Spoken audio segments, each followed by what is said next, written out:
tapat sa isang customer. Kaya may tindahan dito, magtatanong nga ako. Oy, may tindahan ba dito? Tara, maghanap po. Ayun! Ayun, doon. Sige, tara doon. Pabila!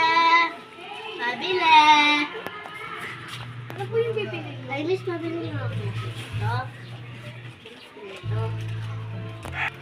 Magkano po lahat yung nakuha ko? Ikaw compute ko lang po. Antayin nyo na lang po. Sige. Sige po. Ito na po yung bag. Ito na po yung binili nyo. Ito na po yung bag. Magkano po lahat? 650 po lahat. Sige po. Hawit lang, hawit lang. Ay, miss ko lang po yung binigay yung pera sa akin. Di ba po, 1,000 po yung binigay ko sa inyo?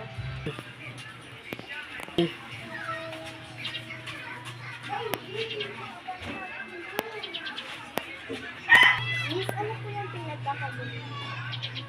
100 lang naman yung dinala niyo.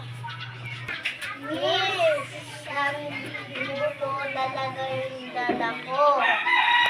Bakit? May pruweba ka ba? Opo, ayun o. Ay, sorry. Meron pala. Sige, ito na yung 1,000. Thank you po. Po dapat kayong tumingin ng pera sa binabayad ng customer. Pasensya na po. Hindi po ako naging tapat sa inyo. Thank you po!